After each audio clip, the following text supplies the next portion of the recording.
Okay, then let's continue. Today's topic, still we're talking about money.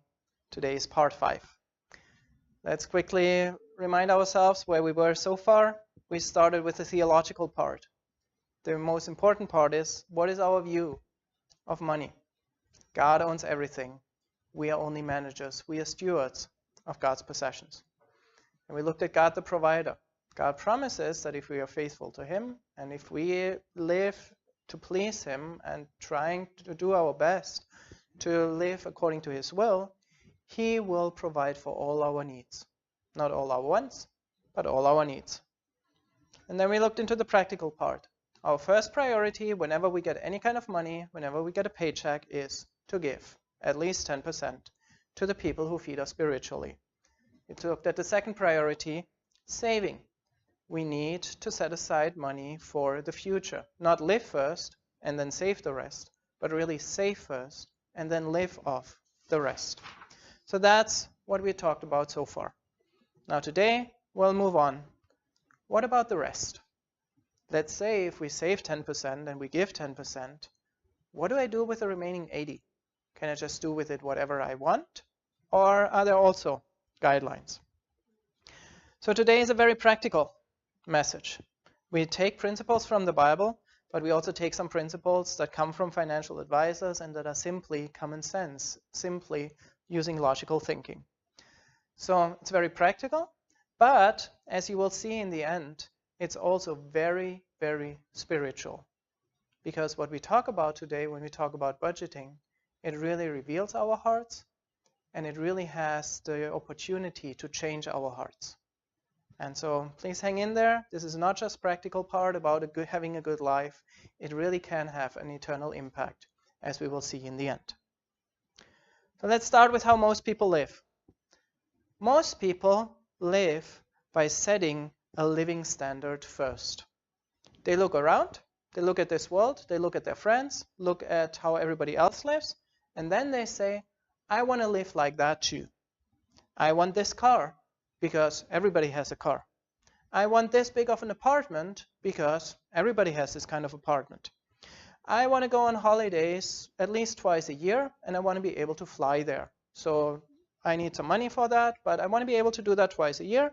And then at least once a week, maybe twice a week, I want to go out for dinner because it's nice to go out for dinner. So I want to do that too. So that's what people start with. And then they start doing all these things because this is what I want. This is what I deserve. And too often, unless we are blessed really financially, we eventually realize, you know, I don't have enough money to do all these things. So what is people's response when they realize they don't have enough money? They try to make more money. They try to match the income, increase their income, so that it matches their own living standard. So people go into debt. They work second jobs, third jobs. They sometimes really overwork. Then some people try to do lottery, gambling, these kind of things, all in the hope that somehow I can increase my money. Now, what is the result if we live like this? Most of the time we get exhausted, we get tired. People often get scared, especially if they are in debt, and they wonder like, what happens if? And they can have no way of enjoying the money they have any longer. That's how this world works. That's the rat race that most people are in. The Bible tells us something different. The Bible doesn't say set your living standard first. The Bible says be content with what you have. Luke 3:14, and the soldiers likewise asked of him, saying, What shall we do? And he said unto them, Do violence to no man, neither accuse any falsely, and be content with your wages. Philippians 4, we read this one in the beginning. Paul saying, Not that I speak in respect of one, for I have learned in whatsoever state I am to be content. I know both how to be abased and I know how to abound. Everywhere and in all things I am instructed both to be full and to be hungry, both to abound and to suffer need. I can do all things through Christ who strengthens me. Same message. I learned to be content with what I have. 1 Timothy 6:8, having food and clothing, let us be with these things content. The Bible's message is clear from beginning to end. Be content with what you have. Do not try to get a bit more money. Be content. If we have a lot, thank Jesus for it and say, thank you, Jesus, for blessing me, and I'll manage it well. I'll do my best to manage it well for your glory, and I'm just thankful. If we have a little compared to others, be content and say, God, they have more money, they have more money. That's okay with me. You gave me this much. I choose to be content, even though others have more than I do. As long as we have food and clothing, the Bible tells us, be content. You have everything you really need. Let's turn that principle of being content around. It simply means this.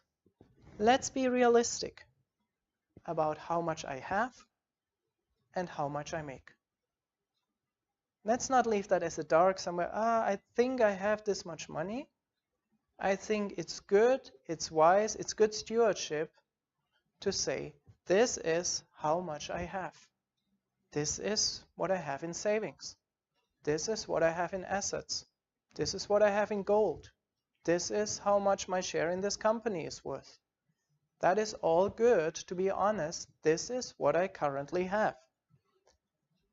The second one should be common sense, but most people are not really honest to this, about this to themselves. How much do I make? How much do I make in my job every month? How much do I get in governmental support? Kindergeld if we are parents. Student loan, these kind of things. Maybe we are unemployed and we get some money from the company, from the government. How much do I get every month? How much money do I get from my family? Maybe I'm a student right now and I live from the money that my family is giving me. How much is that actually? Maybe we own an apartment and we say, how much rent do I get from renting out what I possess? We have to be honest about this. How much do I have and how much do I make? And we also have to consider that increasing our savings long term is really a priority to God. We cannot say, okay, I have a lot of savings there, so yes, I earn 1,500 euro right now, but I can live off 2,000 euro. That's not a problem because I have the savings, so I'll just decrease the savings. I don't think that's biblical, because what God is telling us, our savings over time should not decrease, they should increase. And so we have to be realistic there as well, that we don't use our savings to live beyond our means, but that we really say, this is my savings, but they should increase and not decrease over time. So let's be realistic. This is what I have. This is how much I make every month.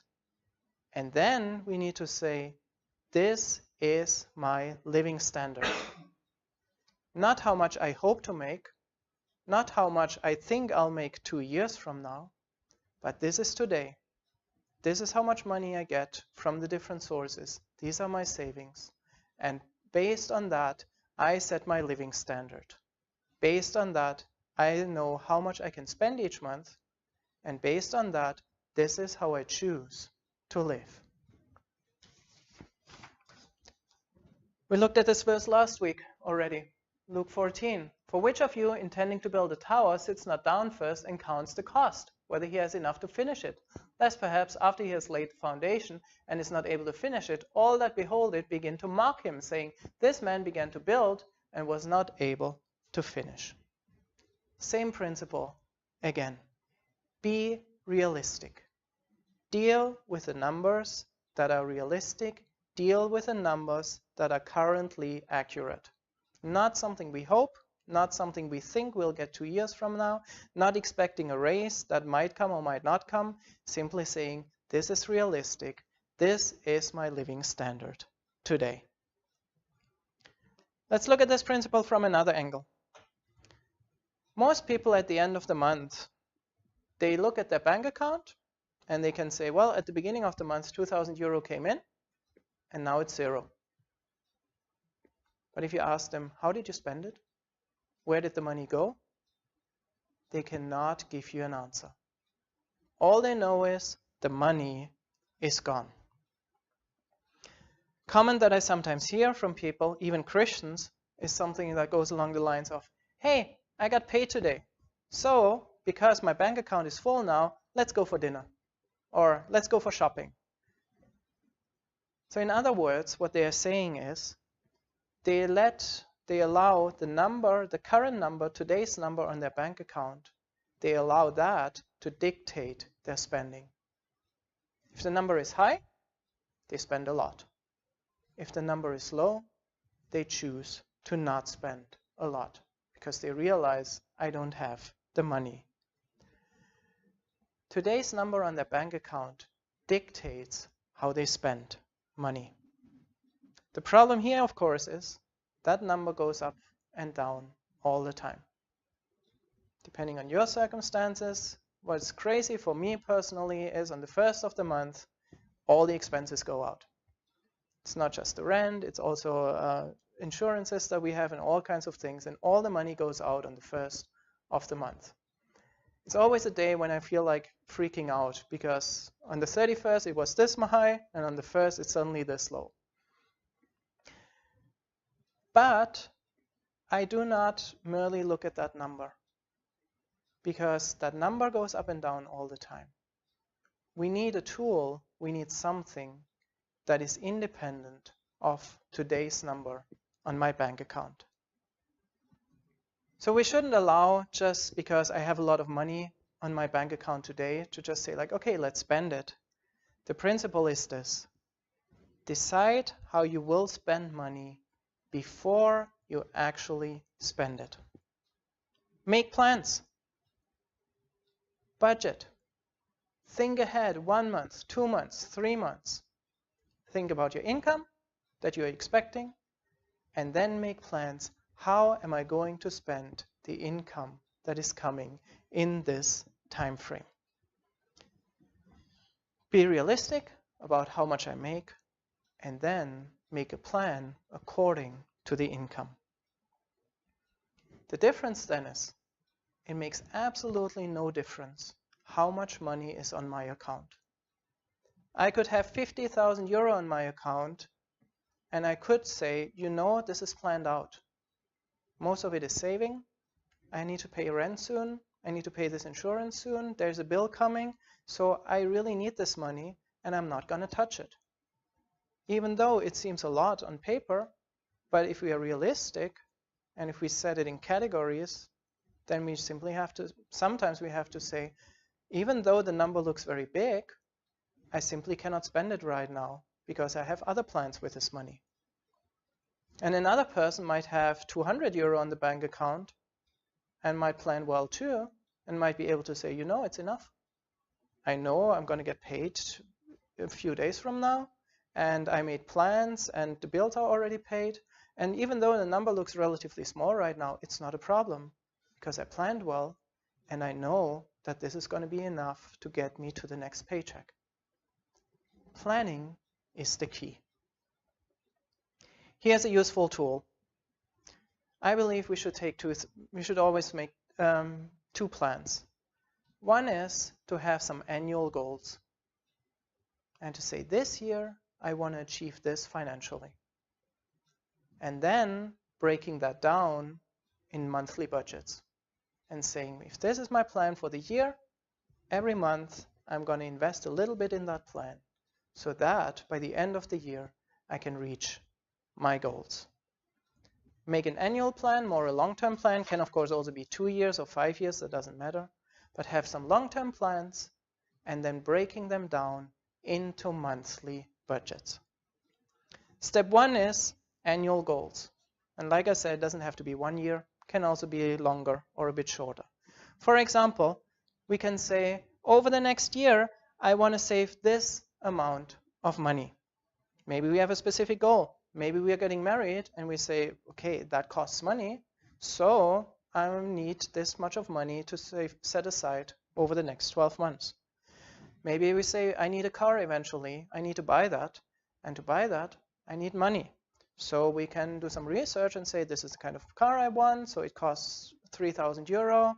These are the taxes I need to pay every month. So this is the amount that I need to set aside for that. Maybe we say, I want to buy a house. Doesn't just happen. We need a plan for that. And we need to say, okay, so eventually I need 200,000 euro, 300,000 euro, whatever, and say, I want to buy this kind of apartment. This is how much it costs. And I need to plan to get there. Maybe we say, maybe we have specific goals, maybe we don't have specific goals. And maybe we simply say, I want to be more flexible financially because I don't like it right now. If a bill comes up that I didn't plan for, then I'm kind of immediately in minus. So I want to be some more flexible. So I want to have some emergency cash. And I'm going to want to set aside some money so that by the end of the year, I have 2,000 euro, 5,000 euro, whatever, in an emergency fund so that I can set that aside, so that I can be more flexible in my spending. Maybe we want to save. Maybe we want to go on a trip. Maybe we say I have a relative or a good friend and I want to go to Africa this year, but that costs money. And so we set that in an annual goal. Maybe we want to start saying I want to be more generous. I want to give to someone who is in need, a child in need, or I want to give to a missionary or someone. But for that, I need a plan. So first of all, we need some long-term goals. And we need to be able to say, this is what I want to achieve in the next year, next 2 years, next 5 years, whatever. So first we set these long-term goals. And then once we have these goals, we can start breaking them down into monthly budgets. For example, if you want to say, okay, I want to buy this kind of car, and I just looked on the internet and it costs 12,000 euro, then we can do the math and we say, well, if I want to buy it in a year, I need to set aside 1,000 euro each month. So by the end of the year, I have the money. Maybe we say, well, someone invited me to visit them in August. Now it's April, so I have around 4 or 5 months left. This is how much is the flight ticket. So I need to set aside some money each month so that I can buy the ticket and really go there when at the time they invited me. So we need to break down our long-term goals into monthly numbers. And once we have this kind of plan, then we can start looking into each month's spending. Monthly budgets are useful for one main reason. Most of us get paid monthly. A lot of the things that happen regularly happen every month. Maybe we get paid every month, we pay the rent every month, maybe we have certain bills that come once a month and these kind of things. And so the whole financial system that we live in is kind of built around a monthly schedule. And so that's why it makes sense for us to also say, I have a monthly budget. Now, of course, you can also do a 2 months budget or a 3 months budget. There's nothing wrong with that, or even a weekly budget. But from our personal experience, a monthly budget really is easiest, simply because of the way that the financial system here works. So let's get practical. How do we do that? Step 1 is obvious. Should be obvious, but for many it is not. Be realistic. How much money do I get this month? Wherever it's coming from, it doesn't have to be one source, maybe it's 2, 3, 4 different sources, but we need to be realistic. How much money is going to come into my bank account this coming month? Not guessing, not assuming, not hoping without any reason and thinking like, oh, I think I'll get a raise, or I think that person will give me some money, or he will give me a gift. No. Be realistic. How much money is going to come in? I personally believe that when it comes to being realistic, it's better to be pessimistic rather than optimistic.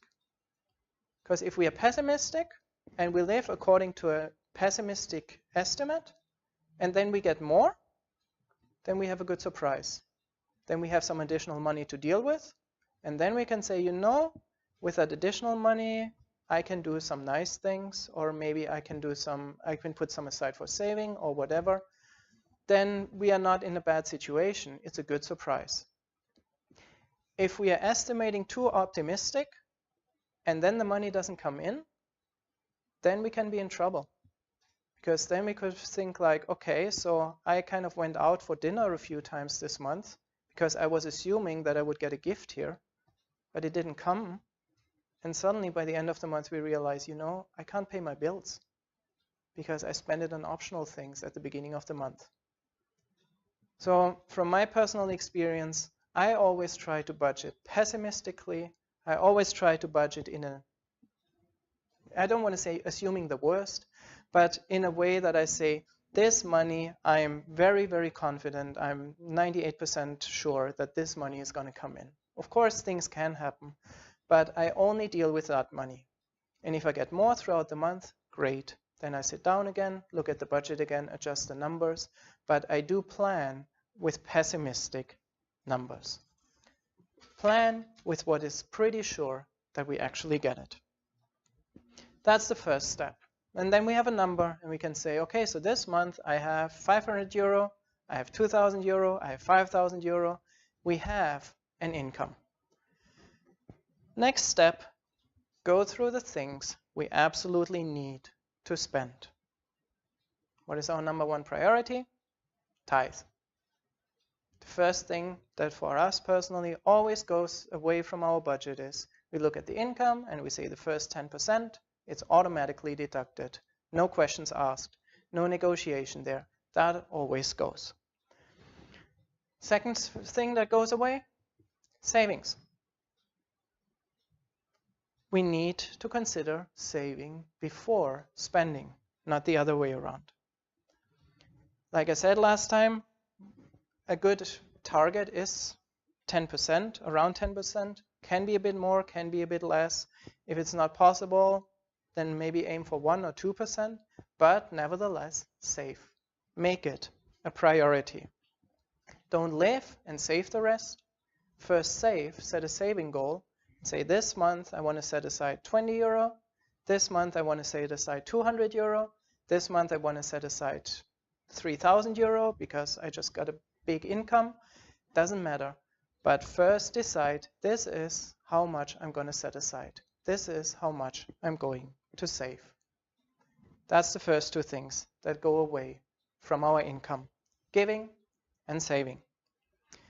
Next question we need to ask, what do I absolutely have to pay for? What needs to be paid because I have no other alternative? Rent is obviously, for most of us, one of the bigger ones. Bills. Electricity bill will come. Phone bill will come. All these things. We need to pay them. Can I pay them later? Sometimes people get a bill on April 20th and they realize I'm tight this month, so they gave me a deadline. They said by May 5th I have to pay, so I'll push it into the next month's budget. Can I do that?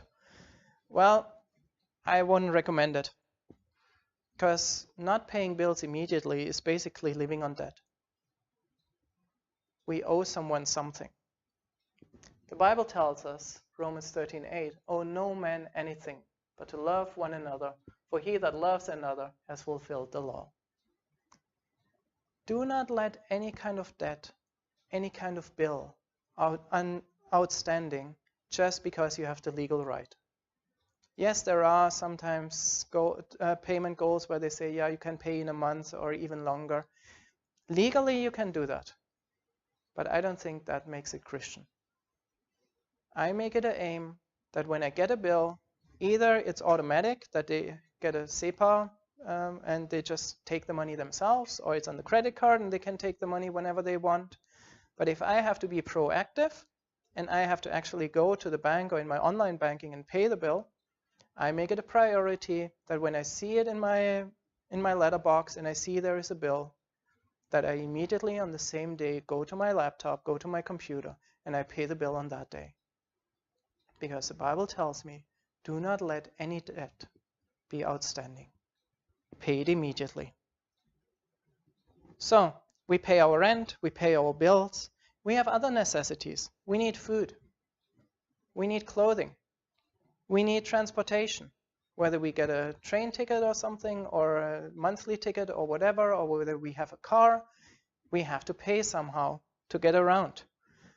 Depending on where we are right now in the season of our lives, maybe we need materials for our school, for our university, these kind of things. Maybe for our company, maybe they told us, hey, you've got to dress up more, so we need to buy a suit. Whatever it might be, but we need to be realistic. What do I absolutely have to pay this month? Then we need to ask another important question. Is there any special stuff coming up this month? Do people come and visit me? For example, my sister's son, he's an adult. So I'm not talking about small kids, but he is coming in the next few days. He's coming on Wednesday to visit us for 4 days. And so when we plan for this month's budget, we realize we need to set aside some money for that. He is a huge fan of Bayern München, unfortunately.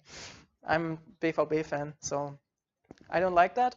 But he lives in the Black Forest. He's a huge Bayern München fan. So of course, we want to take him to Allianz Arena. And we don't want to just send him there. We want to be there with him. That costs money. We are going to do things like going out for dinner with him. We are going to do things like sightseeing. And all these things cost money. And so when we planned for April, we made an extra line item in our budget and said, hey, that guy is coming. We got to set aside some money for this. Special events. Birthdays. Maybe there's a birthday in the family, or a good friend has a birthday. We don't want to just come there and be like, oops, haven't thought about any gift for you. So when we look ahead at this coming month, we always say, are there birthdays coming up? Do we want to get gifts for people? These kind of things. Is there a company event that I need to set aside money for? Because they want me to come, but they said, well, we want everyone to pay 20 euro for the event, for the food. Then we should be aware of that, and we should plan accordingly. So look ahead at this month. What do I absolutely have to pay? And then we do the math. We have an income, whatever number there is, and we can say, okay, this month we have 2,000 euro coming in. It's going to be on my bank account. Then I need to subtract tithing, saving, I need to subtract rent, I need to subtract food, all these things, bills that I need to pay. And then we end up with a different number. We know how much is left. All the income minus all the absolute necessities I need to pay. Most people cannot give you this number. They have some rough idea, this is roughly how much I get. They have some rough idea, this is roughly how much I really spent. But they cannot tell you what is the difference between your total income and all the necessities that you need to pay. How much is left after that? Most people do not know. But as Christians, I think that's a shame. It's not our money. It's not for us to do with it whatever we want. It's God's money. And if God gives us the money and we cannot tell to God, this is how much you're giving me and this is how much is left after all the necessities, I think we're in big, big trouble. We are really bad stewards of God's possessions. This is a number that every Christian needs to know. How much money is left after I paid all the necessities? So hopefully we figure out that number, what is left once I paid everything that is needed. And then we have flexibility. That's where we have pretty much freedom. Let's say after that 50 euro is left, maybe after that 1,500 euro is left, it doesn't matter, but there is a number that we can say, I have my income and I paid all my necessities. And this much is left. And then we have the great freedom to say, you know, God blessed me with this money. Now I can do with it what I want. Not completely what I want, but I have a lot of freedom now to choose what I do with the extra money. if I already tithed, if I already saved, if I already paid my bills, then I can really say, there's money left, let's enjoy it. Let's do something nice with it. Maybe we say, I want to put some more in savings because I really feel God wants us to save in this season of our life. So we put some of the extra money into our saving account or into some form of saving. Maybe we then say, I want to give some more. God has blessed us so much and we still have money left. Let's give to a missionary. Let's give to a poor child. Let's give to this church, whatever. And let's give some extra this month. Maybe we want to do something nice with it. And we want to say, let's do a weekend trip. Let's go for dinner this week or whatever. And let's have some fun with the extra money. Or maybe we want to say, let's put some of this money in our annual goal because we wanted to go on this trip in this summer and we already reached our goal, but if we save some extra, then maybe we can do some more while we are on that trip and let's put some more money in that. The key is, once we have been realistic about our income and about our necessities, and we have that number, what is left after that, we have great freedom and we have great flexibility to be able to say, let's enjoy it. Let's use it for something that we enjoy, that we like doing. And of course, that can also be giving. It doesn't just have to be having fun all the time. But let's put that extra money where our heart is and where we feel that this money is really being used well. What if we realize that we're on zero? What if we realize, okay, this is all my income and these are all my expenses, and if I do the math, the result is zero?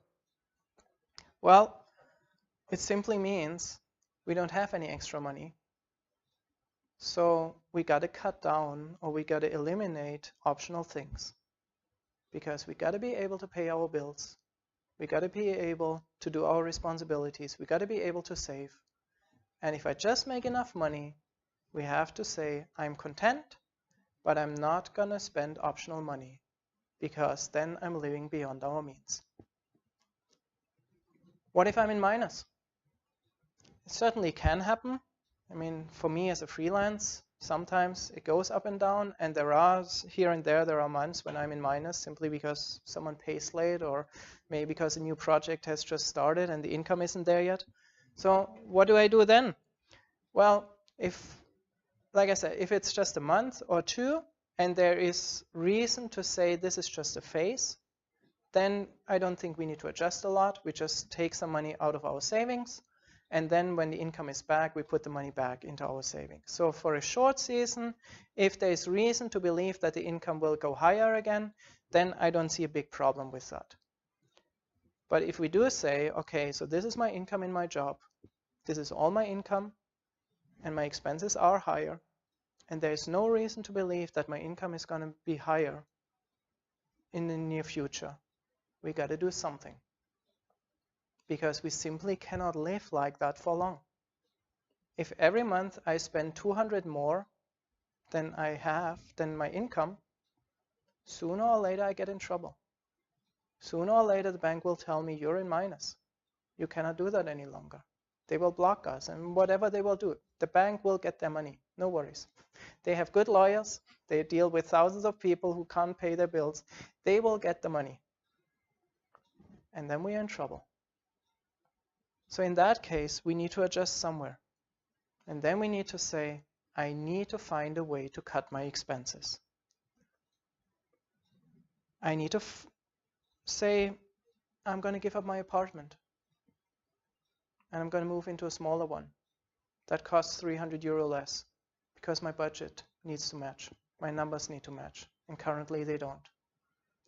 Maybe we need to say, I'm going to sell my car, because then I get some cash for selling it, and additionally I don't have to pay the tax and the gas and everything each month. I don't need to pay that, and so then my numbers will match again. If our numbers are, the payment of our necessities are consistently higher than our income, we got to do something. We cannot live like that for long. Be realistic. That's the part of planning. Like I said, it's good to do that every month. We do that every month, can also be every 2 or 3 months. We need to make a plan. But of course, a plan is good, but not good enough. We need to monitor. We need to then go through the time, through the month, through the week, whatever time frame we set, and we need to say, did anything happen? Did additional money come in? Did less money come in? Did I spend more money than I expected on this bill?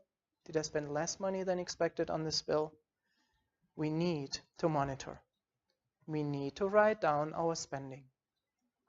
We, for many years now, since before we got married, my wife and I, we write down every single spending.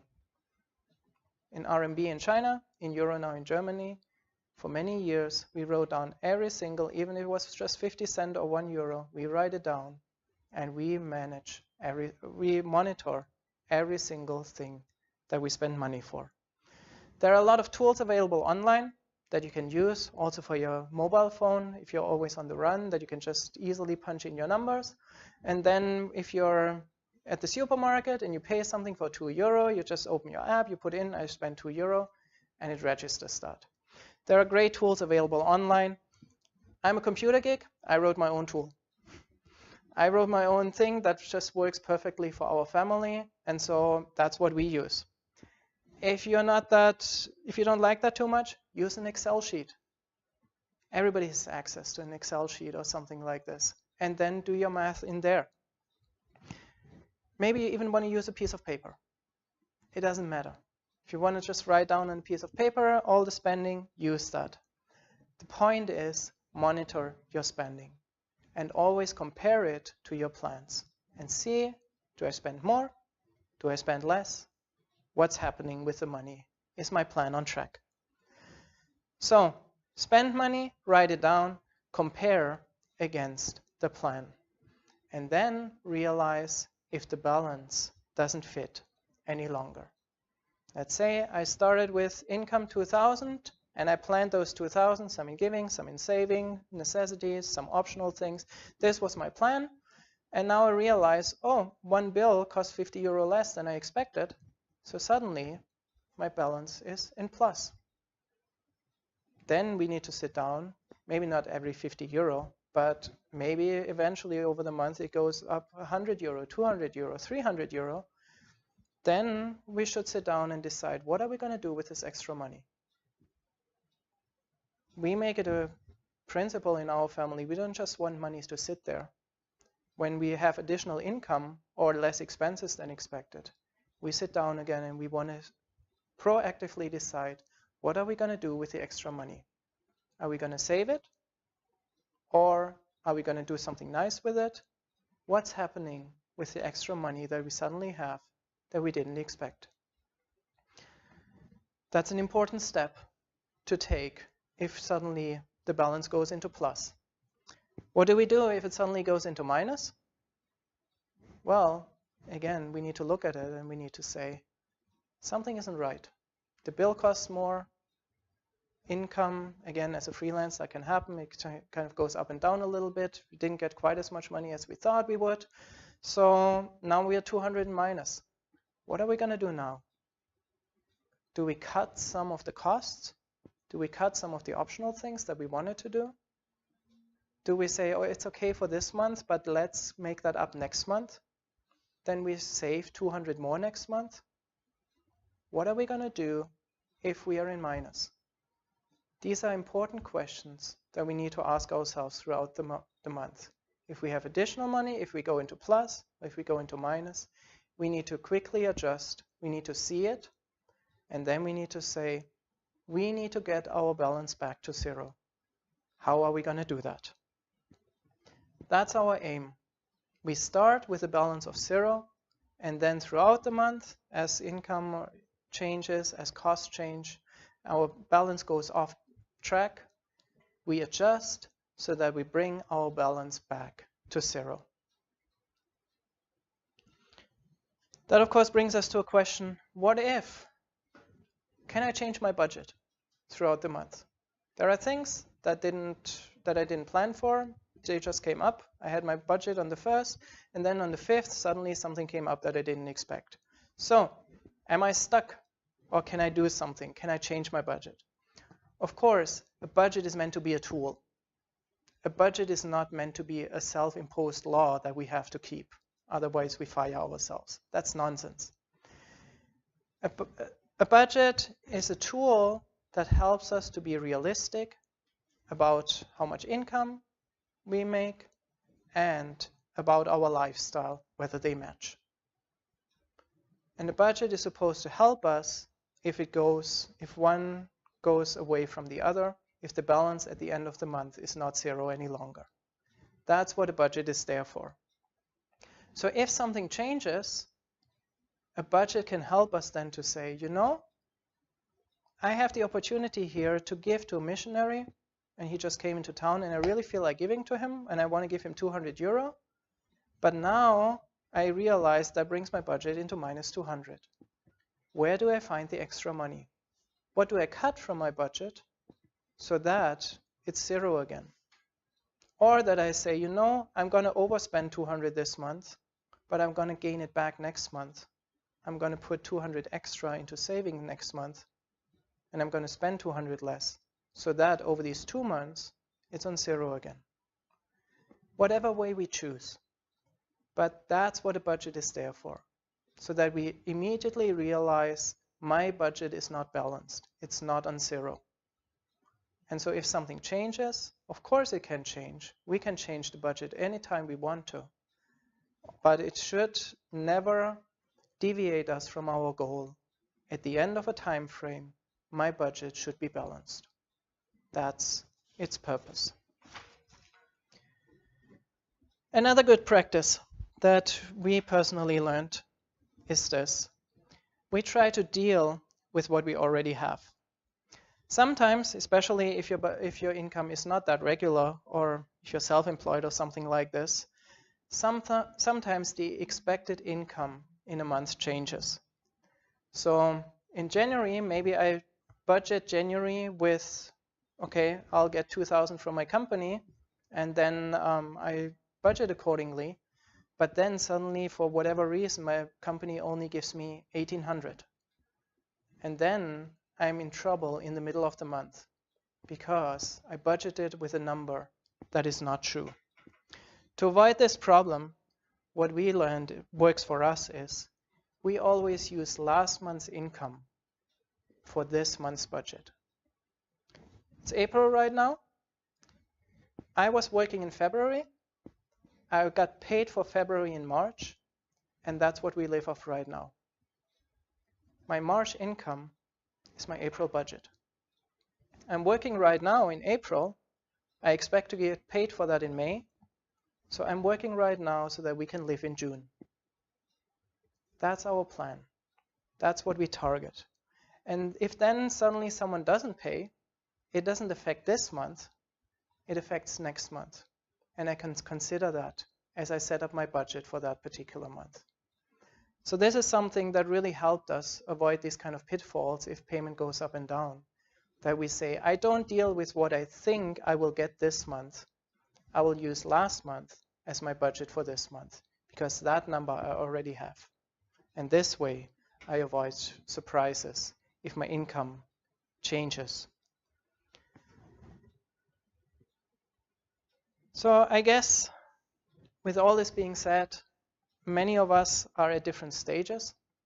Some of us right now might be like, I'm already doing this for many years. And maybe some of us say, I've never budgeted. This is all news to me. And this is just too much to do at once because I've never done this. I have no experience in this. Where on earth do I start? My recommendation is always start somewhere. Don't just think like, oh, this is too complicated, so I'm not going to do it. Do something that you can do today. If you've never budgeted before, I recommend don't budget yet, but simply start by writing down your expenses. That's something you can do today. See how much money you actually spend for food, for clothes, for school, for rent. See how you currently spend your money. Do that for 2-3 months. And then you get some realistic numbers, and then you can start planning. But don't start planning if you have no clue what you're supposed to do. Start by looking at how you currently spend your money. My family and I, we do this budgeting thingy now for the last 12 years since we got married. We actually did it before as well when we were still single. We learned a lot throughout the years. We figured out what works for us. So again, like last week, I'm not saying you guys are supposed to do it exactly the way we do, because this works for us. This might not work for you. My encouragement is simply this: start somewhere. Improve somewhere, wherever you're at right now. If you never budgeted, start by looking at your expenses, monitoring your expenses. If you are budgeting, then maybe you got some nuggets today how you can improve your process. And maybe if you're already relatively stable, maybe ask God about how you can improve your whole budgeting process even better. But my point is, budget, plan, be realistic, and live within your means. Be content. So far we talked about this world. We talked about money, but here's what I mentioned at the beginning. Budgeting is not only about money. It's not only about us being good stewards. It's not only about us reaching our financial goals. It's not just about us making sure that we have enough money when we retire. That's all good. That's all biblical. That's all great. But I think budgeting is so much more than that. What budgeting really does is it reveals our hearts. It reveals what is truly important to us. Now, month by month, things can go up and down. And one month, we might spend a lot of money on something that we are not expecting. So things change, things happen. But I want to encourage everyone, do this thing for a year or for two, and then sum it up.